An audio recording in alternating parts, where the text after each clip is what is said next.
이리 오너라, 이리 오. 우리 하여튼 시장에 대해서 신중호 팀장이랑 얘기를, 그래도 신중호 팀장이 어쨌든 또 하우스뷰를 정하고 있기 때문에 최근에 좀 저는 좀 소극적 입장이었는데, 신중호 팀장은 그래도 좀 더 얼마나 뭐 크게 흔들리겠습니까 말했는데, 유난히 제가 더 리스크에 대해서 걱정을 했던 것 같아요. 하여튼 그 와중에 이제 신중호 팀장이 자기 생각을 정리해서 이번에 다시 한국을 고민하다 해서 파트 2를 리스크도 감안하고 올라간다면 어떤 힘일까, 그런 얘기를 했는데, 네.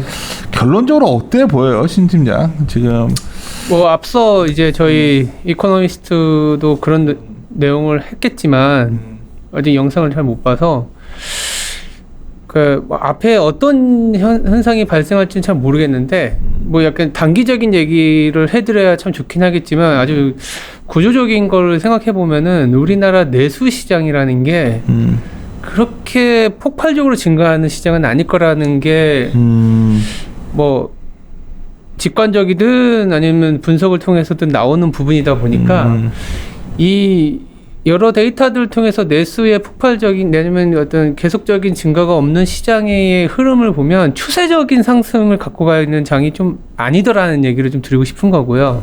내년까지 바라볼 때 3천 얘기하는 것들이 꽤 많더라고요. 그게 좀 저는 조금 쉽진 않을 것 같다라는 얘기를 좀 드리고 싶은, 물론 이 가격이라는 게 우리가 예상하는 것보다 더 많이 올라갈 수 있는 게 가격이고, 또 한편으로는 또 빠질 땐 또 우리가 예상한 것보다 더 많이 빠지기 때문에, 그렇게 따지면 올해 1,400까지 갔어야 되는 거에 대한 반대로는 3,000이 안 갈 수도, 꼭 못 가리란 말은 아닌 거거든요. 근데 저희들이 이제 나름의 어떤 추정과 뭐 생각을 정리해 보면 3,000까지 가기 위한 스텝은 상당히 좀 오랜 시간이 걸릴 수도 있겠다라는 좀 아이디어를, 사실 우리는 한 2,600 받잖아요. 저도 2,600 정도면, 그러니까 여기 이따가도 말씀드리겠지만 좀 뭐 버핏 비율이라고도 하는데, 네. 우리나라에서는 GDP 대비 주식 시장의 시총이 대략 경기가 굉장히 좋고 유동성이 국내 주식시장으로 들어왔을 때 100% 레벨까지가 좀 맥스였었어요. 그렇지. 그래서 미국은 좀 넘어갔었고 항상. 그렇죠. 그래서 그게 뭐 체질적으로 기업들의 어떤 가치가 다시 변했을 때는 더 줄 수도 있는 부분이긴 하지만, 우리가 그래도 좀 봤었던 데이터 위주로 말씀드리면, 이제 그래도 우리나라의 GDP 수준만큼은 소위 말해서 지수를 땡길 수 있겠구나, 이런 얘기를 좀 드릴 수 있을 것 같긴 한데, 그런 뭐 연장선에서 좀 말씀을 좀 들어볼게요. 그래서 26페이지, 27페이지에는 뭐 약간은 이제 리뷰나 최근의 시장에 대한 설명을 좀 드리기 위해서 인트로로 잡은 게, 도대체 개인들은 왜 주식시장으로 뛰어들었나라는 얘기거든요. 그래서 아시는 것처럼 뭐 1,400을 깨고 내려가다 보니까 우리나라 시장에 유동성이 개입된 것, 많이 들어온 것도 맞지만, 사실상 우리 그림 55에도 넣었지만 최근에 이제 부동산 얘기도 많잖아요. 그래서 우리나라의 어떤 한국 가계의 평균이라는 게 참 스펙트럼이 다양하기 때문에 이걸 갖고 대표적으로 얘기하겠냐고 하겠지만, 어쨌든 우리나라의 어떤 평균 자산의 어떤 비중을 보시면요, 실물 자산이 한 70%, 금융 자산이 한 20% 정도 돼요. 나머지는 이제 기타 자산인데, 근데 이제 실물 자산이라고 하면 대부분은 이제 부동산이겠죠. 부동산이 이제 1억 8천만 원 정도를 평균으로 갖고 계시고, 이제 금융 자산에 보시면 저축하고 전월세 보증금을 합쳐서 한 25%예요. 사실 이게 참 전월세 보증금 들어가는 게, 네, 이게 자산으로 들어있다는 거죠. 부채인데, 사실. 네, 이건 물론 자산이라는 게 엄밀히 따지면 뭐 부채와 자본이긴 하겠지만, 이게 앞서 아마 이코노미스트께서도 이런 지적을 했어요. 우리나라에서 우리가 보통 미국 데이터 그려보면 델출그로스라든지 그 부동산 가격이 올라갔을 때 우리가 흔히 얘기하는 웰스 이펙트 얘기를 많이 하거든요. 소비가 늘면 그게 잘 안 나, 소판이 안 늘거든요. 근데 우리가 굳이 얘기하지 않더라도 최근에 올라가는 전세 가격과 임대료 가격의 상승이 우리 소비를 증진시키는 이슈냐, 아니면 실질 소득을 줄이는 이슈냐라고 봤을 때는 저는 그냥 임대료 가격이 올라가는 거는 대부분의 사람들한테는 소비를 위축시키는 이슈일 수밖에 없다라는 얘기를 하고 싶은 부분. 이거는 그냥 그 부분이고, 근데 이거보다 더 중요한 거는 저축액이 한 18%예요. 우리 자산에서 우리 일반 사람들이 그 저축액이 90%가 다 예금이에요. 근데 예금인데 고객 예탁금이 지금 50조 원을 넘은 상황에서 지금 정기 예금 1년 미만의 예금이 몇 퍼센트냐면 0.8%예요. 그게 국고채 3년물하고 같이 가거든요. 국고채 3년물 보시면 지금 뭐 1% 넘어가기가 굉장히 힘든 상황이거든요. 기준금리를 또 올려야 되는 이슈인데 그건 올리지도 못하기 때문에 너무나 당연하게도 부동산으로 가는 어떤 사다리가 굉장히 높아져 버렸고 너무 멀어져 버린 상황에서 전월세 보증금이 이런 것들은 계속 올라가니까 그나마 활용할 수 있는 자산 가치 뭔가 계속 금리는 낮아지기 때문에 결국 주식시장으로 들어올 수밖에 없는 상황이었다라는 것도 대출받아 주식단 산다는 게 여기서 나올 수 있는 우리 거죠. 세대에는 도저히 동감할 수 없는 신용은행의 대출인데 지금은 그런 분위기가 있더라고요. 예. 예. 그래서 이제 말씀을 드리는 거고, 그러면 이제 자산적인 측면에서 그리고 이렇게 보통 주식시장에 들어올 때는 그래도 주가의 레벨에 상당히 좀 소위 말해서 진입하기 편한 시점 아니면 가격이 굉장히 싸졌던 시점일 수밖에 없는데 재미있는 데이터가 우리나라의 그러면 경제라는 하나의 GDP 경제 성적이 있잖아요. 경제 성적표하고 우리나라의 자산을 크게 가게에서 굴리는 게 부동산, 주식, 금융자산이죠. 그리고 예금이거든요. 예금은 지금 0.8% 탈락한 입장이기 때문에 부동산 아니면 주식으로 자산을 불려야 되는데 이거 주식의 시총을 우리는 뭐 어차피 증권사니까 주식의 입장에서 말씀드릴 수밖에 없는데 부동산이나 소위 말하는 경제하고 한번 상대 비교를 해봤다라는 거죠. 근데 이게 연간 데이터다 보니까 약간의 추정은 필요하지만 재밌는 결과가 나오는 게 지금 우리나라의 어떤 한국은행이 발표하는 데이터인데 부동산의 시가총액이 2019년 기준으로 5천조 원이에요. 5천조 원. 우리나라 명목 한국은행 기준. 예, 우리나라 명목 GDP가 2019년 기준으로 한 1,900조 원 조금 넘거든요. 그래서 뭐 계산해 보시면 부동산 시총이 뭐 사실 우리나라 GDP의 거의 2.5배 정도 됩니다. 근데 한국의 주식시장 시총은 이제 한 1,900조 원 정도 되죠. 그래서 한 GDP 대비 조금 안 되는 수준. 재밌는 게 뭐냐면 그림 58에도 넣어놨지만 한국의 주식시장 입장에서 부동산 대비한 어떤 비율 내지는 GDP 대한 비율을 그려보시면은 지난 3월에 부동산 가격 대비한 시총 대비 우리나라의 코스피와 코스닥의 시총 비중이 20%밖에 안 됐어요. 20%. 그만큼 싸졌다라는 부분이고 이게 재미있는 게 금융위기 때고 그랬고요. IT 버블 끝나고 우리 내수 붕괴가 됐을 때도 그 정도 레벨이었어요. 그래서 상당히 자산으로서의 가치가 아니면 한국 가계 측면에서는 굉장히 싸졌던 자산이었다라는 얘기를 드리고 싶은 거고요. 근데 이게 굉장히 빠르게 올라왔죠. 한 35%까지 올라온 상황인데 뭐 본점이도 말씀하시는 것처럼 우리나라 이제 코로나 이슈가 다행스럽게도 지금 약간 잠잠해지긴 하는데 우리가 지금 명목 GDP가 IMF의 어떤 실질 GDP하고 인플레이션 전망치를 대입해 보면 2021년까지 1970조 원, 80조 원이 나와요. 그러면 1980조 원 대비 현재 주식시장의 시총 비중은 얼마냐? 96% 나온다. 그러니까 올해 거는 아니고 내년 건에 대한 걸 땡겨오면 한 96% 정도의 가격이 형성되어 있는 거죠. 그러면 이거를 100%까지 계산해보면 한 2,450 정도 나오더라고요. 요번에 상단 찍었던 가격.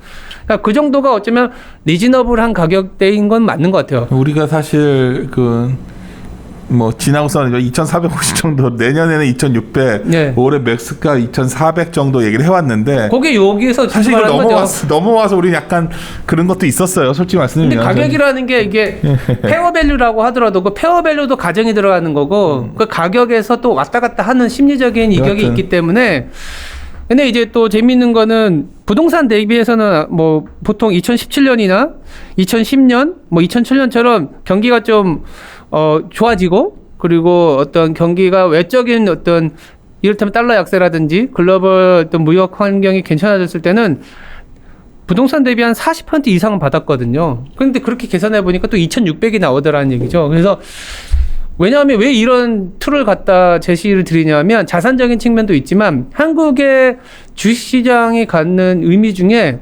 PER이나 PBR로는 이 유동성에 대한 얘기를 하기가 굉장히 어려운 부분도 있거든요. 항상 맨날 저평가되고 있는 부분도 그러니까 있어서 지금도 정말 뭐 과거와 다르게 뭐 저는 일부에서 시장이 3천 갈 수 있다 얘기도 뭐 그나마 듣는 이유가 정말로 주식시장이 자금이 어마어마하게 들어오는 건가? 이 고민도 저희들도 하고 있습니다. 근데 그러니까 지금 3천을 간다는 얘기는 2,400 기준으로 보면은 한 30에서 40%는 더 오른다는 얘기잖아요.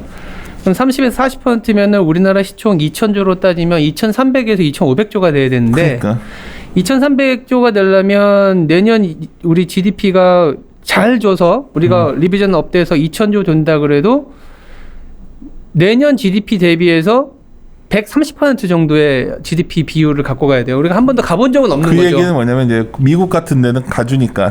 근데 이제 그게 미국을 그러면 미국 대비하면 미국 PBR은 3배거든요. 그러니까. 한국의 PBR은 0.8배. 그러니까 밸류에이션 릴레이팅 온다는 얘기예요. 지금 다 뭐 유동성에 의해서. 그래서 제가 유동성 대비해서 리레이팅이 됐을 때 부동산 대비한 가격, 우리나라는 부동산의 프리미엄이 상당히 주는 시장이기 때문에 국내에서 그러면 그거에 대비한 상대 밸류에이션을 보면 40% 이상을 줬기 때문에 그때 보니까 그게 2,600에서 맥시마이즈하면 2,700 정도 되는데, 그러니까 시장을 안 좋게 보는 게 아니라 이 정도 가격 데이터를 한번 가늠해 본 거죠. 아, 2,400이 우린 내년에 명목 GDP를 땡겨온 거구나. 그렇다면 지금부터 2,400 이상이 되려면 내년에 대한 그림이 지금보다는 더 좋아지는 그림이 나와줘야 되겠구나. 이 정도를 얘기를 드리고 싶었던 부분입니다. 근데 조금 또 뭐랄까 저희가 다시 마스크를 쓰면서 방송하는 것처럼 뭔가 한국 경제도 다시 좀 약간 마스크를 써야 되는 상황이 온 거죠. 그러니까. 다시 좀 방역 활동도 해야 되고 그나마 살아났던 내수가 어쩌면 3분기나 좀 남아있는 한두 달은 특히 추석 연휴도 좀 어쩌면 좀 기대에 떨어질 수도 있는 부분이기 때문에 이런 리비전 다운 리스크, 즉 하향 조정에 대한 리스크가 있는 상황에서는 내년에 대한 그림을 강하게 갖고 갈 수 있는 상황은 아니지 않겠냐. 이건 약간은 기간적인 측면에서 조금은 시장과 좀 거리를 둔 상태에서 보는 게 그래도 좀 편하다는 표현은 좀 그렇긴 하지만 좀 필요한 시간이지 않겠냐라는 얘기를 드리기 위해서 좀 전체적인 가이드가 내년 명목 GDP까지 땡겨온 게 2,400 정도구나. 요렇게 좀 말씀을 드리는 거죠. 그 안에서 왔다 갔다 해야 된다라는 얘기를 드리는 거고요. 근데 이제 내년 명목 GDP 땡겨왔으면 더 이상 시장 못 가는 거냐라는 얘기를 할 수 있잖아요. 그렇진 않은 게 30페이지 보시면 결국 외부적으로 경기 진작 측면이라든지 아니면 좀 돈이 유입이 될 수 있는 아니면 시장을 끌어올릴 수 있는 이유는 있는 것 같아요. 그림 60에도 넣어놨지만 그냥 소위 말해서 달러 약세가 되면 돼요. 달러 약세가 되면 얘기를 많이 하더라고요. 기대 인플레이션이 좀 그냥 보통 사실 이게 되면 시장 색깔이 바뀔 수가 있거든 또. 근데 이제 뒤에서도 말씀드리겠지만 지금 시장의 추세를 어디서 좀 출발을 했냐라고 봤을 때 저는 3월에 급격히 빠지고 그때 기대 인플레이션이 폭락했다가 다시 이제 금리 내리고 살리는 과정에서의 시발점이라고 보면 지금도 이 기대 인플레이션은 살리는 작업이 진행된다. 그러면 지금까지의 성격이 더 진행이 될 수 있다. 그러면 그 안에서 형성된 주도주들이 지금의 시장에 갈 때는 잘 안 꺾일 것 같다라는 얘기를 드리고 싶은 거고요. 그리고 시장이 될 때는 꼭 주도주만 가는 건 아니기 때문에 그런 얘기 좀 드리고 싶은데 왜 이런 얘기를 드리냐면 굳이 제가 니케이하고 일본 도쿄 주택 가격을 같이 넣어놨어요. 우리가 지금은 내수가 더 이상 올라갈 수 없는 상황에서도 주가가 된다면이라는 퀘스천을 붙였을 때 그래도 주식이 될 수 있다라는 게 일본의 사례를 보여드리는 건데 왜냐하면 2000년대 초반에 동일하게 어떤 외부적인 크래시, 내부적인 크래시 받았지만 달러가 약해지고 기대 인플레이션 올라가면서 니케이도 올라갔었거든요. 그때 소비가 안 좋았습니다. 근데 이제 일본의 주택 가격은 더 하락을 했었는데 이제 다만 이따가도 말씀드리겠지만 일본은 2003년에 주가 투자해서 2012년에 까보면 사실은 똔똔했어요. 거의 오르진 않았어요. 왜냐하면 전체적인 자산 가격의 다이버전스가 발생했고 내수가 계속 올라가지 못했거든요. 생산성이 그렇게 크게 올라가지 못했던 나라였기 때문에 이 기간을 보면 근데 또 재밌는 건 여기에는 일본의 어떤 강소 기업들 약진도 되게 동시에 진행됐다. 그렇죠. 이때 구간이었죠. 엄청난 흑자 구조 정도 일어나야 되고요. 체질적인 개선도 일어나야 되는 구간이었기 때문에 같은 강한 기업이 살아남은 기업들은 어마어마하게 주가가 올랐더라고요. 그렇죠. 그러니까 사실 그것도 참 우리 시장의 아이디어가 될 수도 있다는 생각이 또 드는데. 그렇죠. 그래서 그냥 여기서 말씀드리고 싶은 거는 방금 내수가 더 못 가는 상황에서 그러면 시장이 그러면 내년 명목 GDP까지 땡겨 왔는데 저희 하우스뷰는 그래도 90월 조금 조심하고 4분기부터 내년 1분기까지 좀 해보자라는 그치. 전체적인 뷰를 갖고 가는 상황에서 그러면 4분기부터 내년 1분기는 뭐 때문에 올라갈 수 있는데 라면 그때 가서는 기본적으로 해도 기대 인플레이션이 다시 살아날 수 있고 뭐 더 정확하게는 달러가 조금은 다시 또 시장에 뭐 훈풍이 될 수 있다라는 얘기를 드리고 싶은 부분이고요. 시장에서 참가하신 분들은 이런 말 같아요, 신 팀장. 뭐냐면 니네들 마인드 알겠는데 아침에도 컨콜했더니 아이 뭐 그런 거 중간에 90월 쉬냐. 그냥 나 여기서 물리면 되고 뭐 이렇게 얘기를 하시더라고. 그래서 내가 뭐 그것도 맞는 말이지만 사실 지금이야 이렇게 말하지만 그때 2,400 이상에서 좀 조심을 해놨다가 또 모르겠다. 근데 시장에서 이제 또 갑자기를 너무 불리시하더라고 오늘 분위기는 뭐. 근데 이제 기간이 일주일도 아니고 한 달에서 두 달이라는 기간은 투자를 하는 입장에서 그러니까. 굉장히 긴 사이클이거든요. 긴 투자의 기간이기 때문에. 시간을 거리도 포트 재편하고 이러면 좋을 것 같은데. 그러니까 저희들이 봤을 때 뭔가 약간 뭐 좋아지는 거에 대한 것들을 좀 가격은 이미 나름 합리적으로 다 땡겨오는 상황이고 여기서 더 추가적인 게 외부적인 환경이라고 봤을 때는 그 외부적인 환경이 좀 더 구체화되는 거는 한두 달 정도는 더 기다려야 되지 않겠냐라는 얘기를 드리고 있는 부분이죠. 그게 사실은 뭐 저희가 계속 얘기 드렸던 32페이지에 보면 달러가 너무 많이 급박하게 약세를 보였던 부분이고 여기는 장황하게 안 쓴 게 그냥 미국 얘기 같은 경우에 또 한 번 말씀을 드릴 수 있기 때문에 그냥 그때 당시에 달러화가 생각보다 그래도 잘 버텨줬던 구간이 한두 달 펼쳐질 수 있기 때문에 더불어서 우리나라의 내부적인 그 이슈, 뭐 코로나19가 다시 재확산된다든지 아니면 소매 판매가 이미 정점까지 올라온 상황이 이슈이기 때문에 더 이상 우리 내수만 끌어갈 수 있는 시장은 좀 아니지 않겠냐. 그렇죠. 그런 타이밍에 좀 그러니까 수출추가 어느 정도 받침이 안 돼주면 그쵸. 시장이 균형감을 갖고 가야지만 올라설 수 있다는 거는 우리가 계속 말씀해 드려온 거고. 그렇죠. 그런 부분이다 보니까 일단 한두 달이라는 리스크는 그냥 뭐 대선이라는 이슈를 조금은 보고 가는 것도 나름 나쁘지 않은 전략이지 않겠냐라는 얘기를 드리는 거고요. 난 이번 자료에서 그림 67이 상당히 중요하다 보는데. 그림 67. 예, 맞아요. 달러와 사실 이 약세. 쌍둥이 적자 부분이 간단한 게 아닐 것 같거든. 나 대선 끝나자마자 이거 얘기가 그렇죠. 오늘도 미국에서 굉장히 유명한 뭐 외교 협회라든지 뭐 IMF 보고서라든지 보다 나왔는데 대부분 얘기하는 게 글로벌 임밸런스에 대한 얘기를 하고 있더라고요. 또 중국이 무역 수지가 너무 좋아졌다라는 거예요. 그러니까 로치 말대로 서로 새로운 균형을 가고 싶은데 이게 안 되는 거지. 그러니까 중국이 이번에 또 하필 수혜가 나버렸어. 그러니까 또 이제 막 어떻게든지 자기네 인프라 돌리고 막 이짓 하는 것 같아요. 지금 보니까. 안 돌리면 지네도 위험하거든 지금. 그러면 그게 한국한테는 나쁘진 않거든요. 그러니까. 근데 이제 여기서 잠깐 넣어놨지만 그런 데이터가 실제로 우리가 확인할 수 있는 기간적인 시차가 있어요.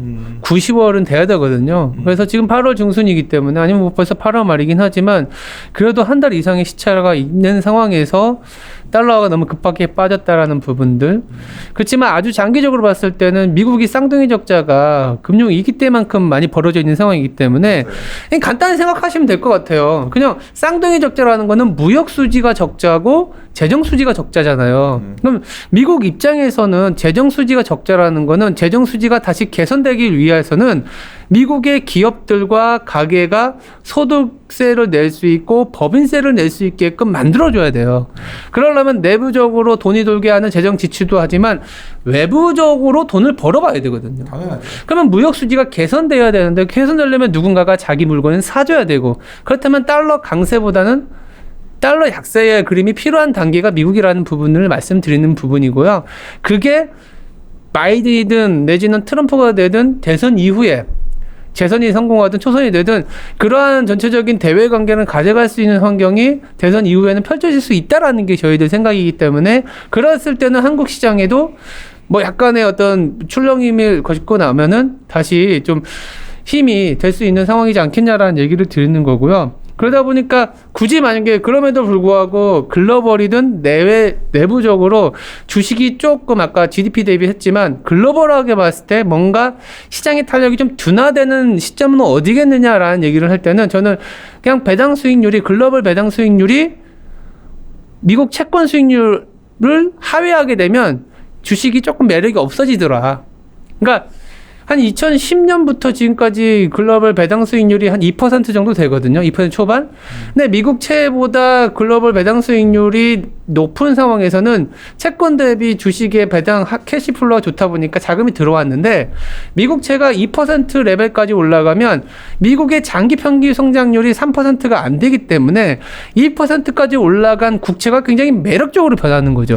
결국 이거는 흔히 패드 모형으로서의 그쵸. 일들을 비교하는 뭐 일드 갭이라고도 하고 이러는데 이 힘이 결국 시장의 버팀목이 되고 있는 것 같아요. 그렇죠. 이게 그러면 자 미국 국채가 0.8%도 안 되는 수준이고 미국이 아니라 전체 배당 수익 글로벌 배당 수익률이 2% 이상이게 되면 가뜩이나 인플레이션 기대치가 1.5% 미국채 들고 있으면 거의 마이너스 0.7% 포인트가 까이는 거고 그래도 주식 배당을 갖고 있으면 인플레이션은 보존이 되니까 주식으로 자금은 계속 들어올 수 있다. 더불어서 아까 말씀드렸던 달러와 약세가 내년 상반기까지 지속이 되는 관계에서는 한국 시장도 나쁘지 않다라는 얘기를 드리고 싶은 거고요. 그게 36페이지에 보면 동일하게 글로벌 배당 수익률이 미국채보다는 높은 수준에서 제로로 수렴할 때 한국의 주식시장도 뭐 그때의 주도주나 그때의 성격과 관련된 스타일의 종목을 발굴하는 2차적인 문제는 있지만 나쁘지 않았다라는 거죠. 제가 이렇게 표시를 해놨는데 뭐 코스피든 코스닥이든 그때 뭐 코스피가 뭐 20% 오르고 코스닥이 50% 오른 적도 있고 내지는 코스피가 20% 오르고 코스닥이 10% 오른 구간도 있지만 이렇게 배당 수익률의 그 막대 그래프가 그래도 플러스에 있는 영역에서는 한국 시장에도 기회는 있었다. 여기에 저희가 내년까지 그래도 2,600으로 갈 수 있는 하나의 원동력 정도는 되지 않겠냐라고. 더 쉽게 말하면 금리가 올라가지 않으면 좋은 거지. 뭐 그럴 수도 있죠. 근데 그게 이제 유동성 플레이라고 말씀하시는 그건 부분인데 아니고. 저는 그냥 어떤 캐시플로우적인 개념 내지는 뭐 자금이 들어오는 상황에서에 대한 얘기를 드리는 거고요. 그러면 이제 전체적인 시장에 대한 얘기를 드렸는데 그러면 앞으로 어떤 게 시장을 좀 받쳐주면서 갈까라는 얘기를 좀 하고 싶은 부분에서 37페이지에 있는 그림을 그려놨는데요. 우리나라의 코스피를 미국의 기대 인플레이션하고 그리면 변곡점 그 굵직굵직한 변곡점하고 동일해요. 근데 기대 인플레이션 값을 뭐하고 또 동일하냐면요. 이게 달러화의 역사하고 동일해요. 달러화가 지속적으로 하락하게 되면 미국의 기대 인플레이션이 올라갈 수 있어요. 물론 유가의 변수도 있지만 그러면 그 기대 인플레이션이 급락했다가 올라갈 때 새로운 주도주들이 저희가 탄생을 했었는데 통신, 뭐 2000년대엔 에너지, 금융위기 직후엔 자동차였고 가까운 사례에는 반도체였는데 지금 보니까 제약바이오더라고요. 주가적인 측면에서. 그러면 이렇게 얘기 드릴 수 있을 것 같아요.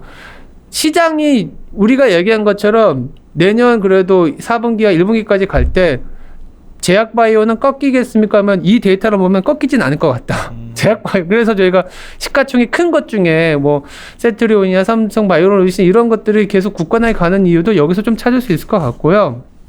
그러다 보니까 이거 본부장님도 자주 쓰시는 데이터인데 이미 저희는 많이 바뀌었어요. 시장에서. 다이나믹 최근에 조선한 자동차는 조금 올라왔는데 그래도 좀 많이 기본적인 바뀌었죠. 거는 밑에서 올라오는 것들이 진짜 굳건한 것 같아요. 그래서 이런 주도주가 계속 버텨주는데 문제는 뭐냐면 이 2,400이나 이렇게까지 올라온 상황에서 아까 명목 GDP하고도 연결되는 건데 이제 앞으로 기대감으로 왔다면 지금부터는 이제 진짜 4분기 이후에는 지금은 다 땡겨놓은 이상의 가치를 보여줘야 시장이 더 갈 수 있잖아요. 그게 사실은 돌고 돌아서 실적으로 나올 수밖에 없어요. 실적. 결국은 실적이거든요. 네, 그러면 그게 그림 75를 보시면 우리가 실적을 표할 때 데이터를 그려보면 아주 아름답게 나오는 게 사실 수출 금액이거든요. 우리가 내수가 그렇게 계속 좋았지만 사실은 실적 데이터는 계속 하향 조정이 될 수밖에 없었던 부분은 대부분의 기업들이나 이런 것들이 수출 금액이 올라갈 때 EPS가 올라가는 그림을 보여주다 보니까 그런데 만약 주도주는 살아있고 그리고 그 외에 있는 시총이 큰 기업들이 좀 붙어주면 2,600까지 갈 수 있는데 그게 뭐냐 하면 수출 데이터가 돌아설 때다라는 얘기를 드리는 거고요. 그러다 보니까 저번에 이제 이런 데이터들 좀 말씀드렸는데 그 수출 데이터가 돌아서려면 당연하게도 중국이죠. 중국이 좀 돌아서야 되는 부분이고 중국이 돌아서는 가능성에 대한 얘기를 좀 드리려다 보니까 43페이지에 있는 데이터들을 얘기 드릴 수밖에 없는 것 같아요. 아까 말씀하셨던 홍수와 관련된 저희 최진영 연구원의 데이터를 저도 참고했는데 결국 재해적인 부분들이 7월의 데이터가 소매 판매하고 그 산업 생산이 생각보다 중국이 조금 슬로우했었거든요. 이런 것들이 조금 부진했던 가격들이 9월, 10월에 좀 보여주는 데이터가 나와줘야 되고, 그랬을 때는 한국의 원화도 중국의 위안화가 강해질 때 한국의 원화가 강해질 수 있기 때문에 지금 이때 가서는 오히려 그러면 뭐 어떻게 보면 대선과 맞물려서 대선이 끝나가는 시기에 중국의 경제 대표는 좀 좋아지는 그런 어떤 상황이 그게 가장 아름다운 그렇죠. 그림이니까. 그게 아름다운 그림이고 그 중국의 데이터가 생각보다 잘 안 나와주거나 그렇게 되면 사실 우리가 지금은 기댈 수 있는 게 사실 없죠. 그러면 시장이 생각보다는 상방보다는 그러니까 하방이 높을 수 미국이나 있다고 중국이나 자신의 내부의 어떤 그런 리스크 팩터들은 덮어두고 갈 것 같거든. 왜냐면 다들 어쩌면 급한 상황이니까.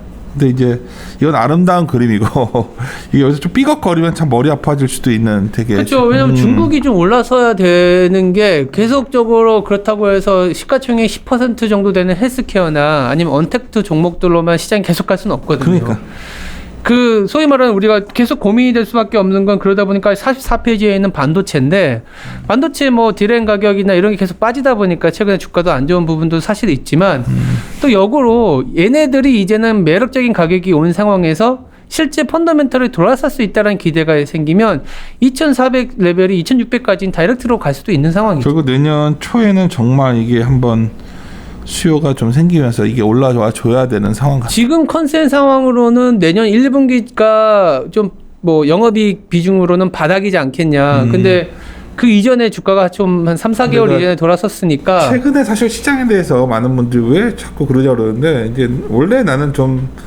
반도체가 그래도 뭐 버텨줄 줄 알았는데 3분기 실적 안 좋을 것 같거든. 지금 그렇죠. 네. 그러니까 왜 자꾸 딜레이 되는 그게 부분들 여는 그거 딜레이 되죠. 지금 또 하나 통신 사이드 쪽들도 지금 투자를 하는 거 다 지연되지. 그러니까 이런 것들이 나는 이제 그래도 주소 들으니까 이게 지금 그런 것들이 3분기 반영될 것 같아서 그래도 반도체가 가장 핵심인 것 같아. 하이닉스 같은 것들 이것들이 좀 최영상과도 얘기를 좀 그래서 더 했는데 네. 아무튼 근데 뭐 이제 시장에서는 그런 말씀 드리면 이제 다 알고 있다. 하지만 생각보다 숫자가 잘 받쳐주면 좋은데 수출 쪽이 수출이 잘 안 나오는 것 같거든. 저 내가 보기엔 조금씩은 그러니까 그거를 수출 데이터에 대한 얘기를 드리는 게 이제 중국과 관련된 지표인 거죠. 중국의 소매 판매가 사실은 7월 달에 플러스로 돌아설 걸로 기대했었는데 그러니까 이게 마이너스가 그래서 그게 8월 자연재해는 10일까지 거 봐도 그것도 별로 예, 그래서 그런 부분들이 자연재해 때문이다라는 시각이 있어야 돼요. 그게 그러면 자연재해 때문이었구나라고 확인할 수 있는 게 9월 중순에 이제 또 중국의 이제 소매판에 나오고 이러다 보니까 그때 또 이제 FOMC가 있어요. 그래서 그런 부분들을 좀 우리가 있잖아요. 이게 가격이 굉장히 많이 빠져 있거나 이랬을 때는 지표를 해석할 때는 아 이게 가격이 너무 빠져 있는 상황에서는 모든 게 호재로 해석할 수 있지만 뭔가 가격이 많이 올라온 상황에서는 이것저것 변수를 찾고 있는 자체가 불확실하다는 얘기를 드리는 거예요. 신효진이 잘 지적했는데 왜 니네들 그때 4월 달에는 그냥 막 매스크로 이슈 나오면 무시하고 가십시오 하다가 요즘 주가가 올라와서 그러니까 제가 이 말씀 오늘 아침에도 컨커하는데 또 그런 말 하더라고요. 그래서 그냥 왜 요즘은 자꾸 조심스러운 말을 하시냐 그래서 내가 주가가 올라왔으니까요. 주가 뭐 올라왔냐 그러는데 2,400이면 거의 GDP 내년 거 거의 같은 레벨이고 멀티플 13배거든. 그러니까 그렇다.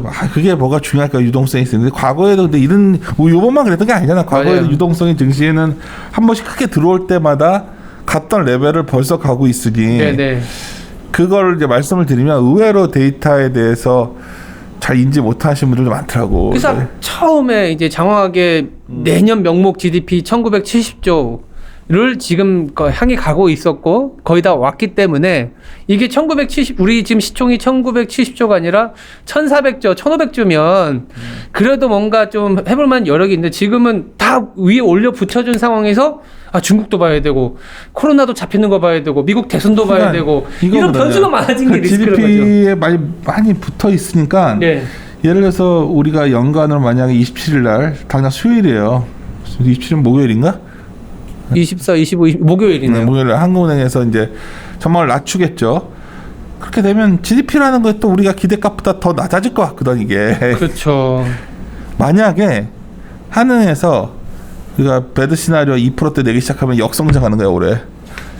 그렇게 되면 그러니까 예를 들어서 경제하고 주식의 어떤 그림이 붙어버린다고. 그러니까 내가 밑으로 거기까지- 붙은 게 안 좋은 거거든요. 그러니까 내가 네. 그거에 이제 그렇게 뭐 스트레스 얘기하다 보니까 내가 신나서 그러니까 그거가 생각이 되니까 자꾸 GDP 얘기했더니 왜 요즘 이렇게 GDP 얘기하냐 그래서 GDP 거의 코스피 시청이 와버려가지고 얘기를 하는 거거든 지금 하고 있는데 왔는데 GDP가 자꾸 꺾이려고 하니까 이게 붙어버릴까봐. 그러니까 그러면 이런 얘기도 하고 비율이 그럼 올라갈 수도 있지 않나요? 그러니까 비율이 올라갈 때는 뭐든지 인플레이트 될 때는 올라갈 수가 있어요. 그치. 그거라도 나오면 되지. 네, 그러니까 GDP가 너 얘기한 것처럼 102, 103%도 갈 수 있잖아라면 그럴 수는 있는데 그거는 GDP가 올라가는 상황에서 주식이 올라가는 걸 때.